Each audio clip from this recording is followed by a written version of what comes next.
Hello friend, welcome back to my channel সোনা blog. তো তোমরা সবাই কেমন আছো? আশা করি সবাই ভালোই আছো আর আমিও ভালো আছি। তো আমার নতুন একটা ব্লগে তোমাদের সবাইকে স্বাগত। তো দেখো, এতদিন না একদম ভালো ছিলাম না, এত গরমে না একদম ভালো লাগছিল না। তো আজকে একটু আকাশটা একটু হাওয়া দিচ্ছে, তো ওই জন্য না অনেকটাই ভালো লাগছে। আর দেখো, এই ভিডিওটা কিন্তু কয়েকদিন আগের করা, তখন কিন্তু অনেকটাই গরম ছিল, গরমের মধ্যে একদম কাজ করা যাচ্ছিল না। তো তখনই ভিডিওটা শ্যুট করেছি, তো ভাবলাম যে ভিডিওকে ডিলিট করে দেবো অনেক দিনের ভিডিওর জন্য। তো না, এত কষ্ট করে শ্যুট করেছি, ভিডিওটা তোমাদের সঙ্গে শেয়ার করাটাই ভালো। তো আমি কি করলাম দেখো, তোমাদের সঙ্গে কথা বলতে বলতে আমার সকালে যে আটাটা ভেজানোর ছিল আটাটা ভেজিয়ে নিয়েছি, কেননা গরমের দিনও না একটু ফুচকাটা ভালো চলে। আর বৃষ্টি হলে না ফুচকার দোকান একদমই চলে না, মানে রাস্তাঘাট অনেকটাই খারাপ হয়ে যায়, তখন আর দোকান নিয়ে যেতে পারে না। তো দেখো, আমি কী করলাম, আমি সকালবেলা রান্নাটা করে নিলাম, যেহেতু অনেকটাই রোদ উঠেছে আর গরম তো পড়েছে অনেকটা। তো আমি কি করি, যেদিন আমি ফুচকা বানাই, তো সেদিন কি করি জানো, সেদিন সকালবেলা উঠে আমি মানে সকালবেলা দুপুরে আর সকালে রান্নাটা করে নেই। কেননা সকালে রান্নাটা কেন করি, মানে অনেকটাই গরম পড়ে যায়, আবার ফুচকা ভাজতে ভাজতে অনেকটা বেলা হয়ে যায়, তারপর না রান্না করতে একদম ইচ্ছে করে না। তো আমি কি করি যে সকালবেলা আমি সবজি ভাত সবই করে নেই, তারপর ফুচকাটা ভেজে নেই। তো ফুচকা ভাজতে ভাজতে অনেকটাই বেলা হয়ে যায়, আর দুইটা বাচ্চাকে নিয়ে না এত কাজ করা না অনেকটাই অসুবিধা হয়ে যায়। তো অসুবিধাকে আমি মানে অসুবিধা হলেও আমার আর কি ওগুলো আমার কিচ্ছু হয় না, আমার কেননা কাজ করার অভ্যেসটা অনেকটাই আছে।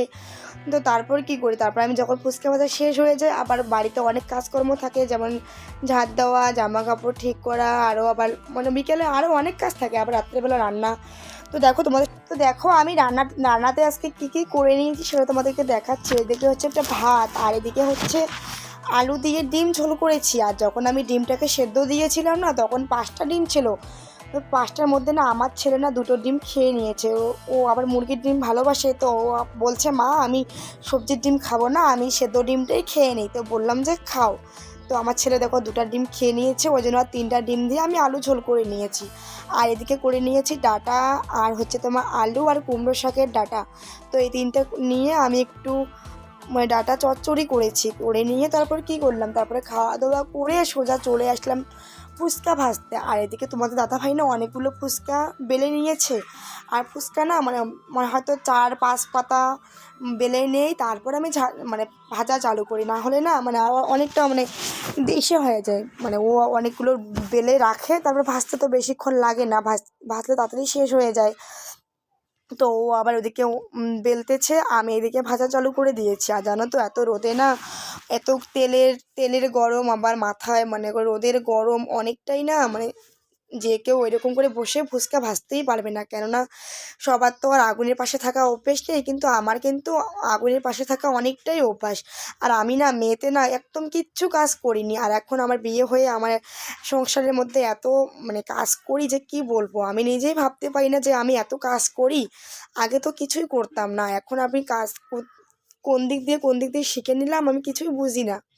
তো কী বলবো, কাজ করে খাওয়াটাই না আমার অনেকটাই ভালো লাগে, কেননা কাজ করে খেলে নিজের মনটাও ভালো লাগে, নিজের মানে কি বলবো শান্তি লাগে যে না আমার ছেলে মেয়েকে আমি মানুষ করতে শিখিয়েছি, অনেক কিছুই করতে শিখিয়েছি। তো তারপরে আমি এদিকে ফুচকা অনেকগুলো ভেজে নিলাম, তো আমার ফুচকা ভাজা কমপ্লিটও করে ফেললাম। তো তারপর ফুচকা ভেজে আসলাম একটু ঘরে একটু শুতে, কেননা অনেকটা গরম লেগেছে, অনেকক্ষণ ধরেই ঘরে ছিলাম। আর এদিকে এসে দেখি আমার মেয়েটা মানে ঘরের বিছানা কী রকম করে রেখেছে, ঘর দোর মানে চেয়ার টেয়ার সব এলোমেলো করে রেখেছে। তো আসি ভাবলাম যে এই ঘরে আমি এখন বিছানায় শোবো, তো না আগে বিছানাটাকে ঝাড় দিয়ে নেই, তো তারপর বিছানায় শোবো। আর মেয়েটা আমার ছোটো না, ছেলেটাই কিছু এলোমেলো করে না, আর আমার মেয়েটা একটু ছোটো, ও বোঝে না, মানে ও সবসময় জিনিসপাতি মানে এলোমেলো করে রাখে।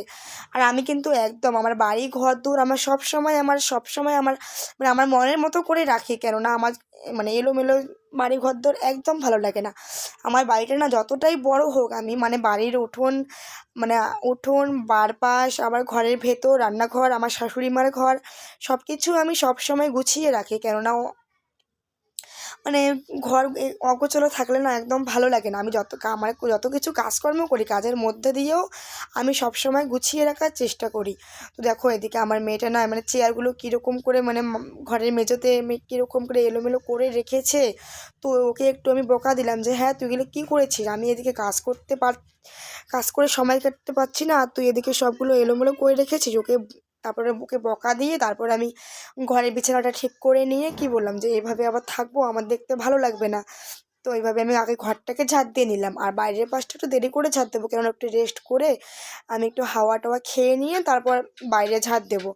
তো এইভাবে দেখো আমি ঘরটাকে ঝাঁট দিয়ে একটু রেস্ট করলাম। তো রেস্ট করে কি করলাম, রেস্ট করাটা তোমাদেরকে দেখালাম না। তো রেস্ট করে এদিকে আবার অনেক কাজ পড়েছিল, বেশিক্ষণ তো রেস্ট করলে হবে না। তো একটু মাথাটাকে ঠান্ডা করে নিয়ে আমি চলে আসলাম মানে ভাড়া মাজতে। এদিকে আমার মেয়ে ছেলে সব খেয়ে দিয়ে আবার বাসনপত্র মানে এলোমেলো করে রেখেছে, আর এবার এদিকে ফুচকা ভাজলাম, তার আবার মানে বড় বড় গামলাগুলো পালা হয়ে গেছে। তো ওইদিকে আমি আসলাম বাসনপত্র মাজতে।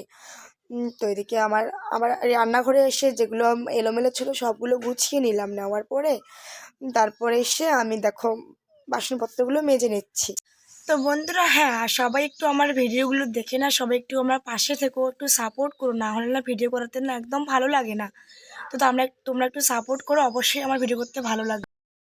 আর ওইদিকে রান্নাঘরে ঢুকে দেখি যে ঘরে এক ফোঁটা জলও নেই। তো আমি কি করলাম, তারপর আমি ফিল্টারে করে কিছুটা জল দিয়ে নিলাম। তো জলটা দিয়ে নেওয়ার পর বালতিতে, বোতলে, ড্রামের জলগুলো ভরে নিলাম। তো নেওয়ার পরে আমার ছেলেটা কি বলছে, মা একটু পিঠা বানাও না। তো আমি বললাম, বাবা আমার রোদের মধ্যে অনেকটা খাটাখাটনি হয়েছে, আজকে বানাবো না গো, কালকে বানাবো। ও আবার কান্না করছে। তো কী করলাম, তবে আমি আটাটাকে ঘামিয়ে নিয়ে তারপরে গরম জল দিয়ে সেনে তারপর দেখো আমি কি ছোট ছোট করে নিচ্ছি, কেননা দুধে দেবো ছেড়ে, তো ওই জন্য ছোট ছোট করেই নিচ্ছি। তো তারপর না দুধ পিঠাটাকে বানিয়েও নিলাম। তো নেওয়ার পরে পরে না সন্ধ্যা লেগে গেছে। আবার এদিকে সন্ধ্যাতে অনেক কাজ থাকে, যেমন গরু ঘরে রাখা, হাঁস হাঁস আছে, তো এগুলোকে সবগুলোকে ঘরে রাখা, আবার সন্ধ্যা বাতি দিয়ে তারপর আমি পিঠাটাকে এদিকে রেডি করে নিয়েছি, তখন আর তোমাদেরকে দেখাতে পারলাম না। তো তারপর দেখো ওটা সন্ধ্যাতে তবে তোমাদেরকে পিঠাটাকে দেখিয়ে নিচ্ছি, কেননা ভিডিওটা তো শেষ করতে হবে, ভিডিও চালু করেছি যখন তো শেষ তো করতে হবে। তো বন্ধুরা, ভিডিওটা আজকে এই পর্যন্ত। ভিডিওটা তোমাদের কেমন লাগলো অবশ্যই কমেন্ট করে জানাবে, আর চ্যানেলে নতুন হয়ে থাকলে প্লিজ সাবস্ক্রাইব করে পাশে থাকবে।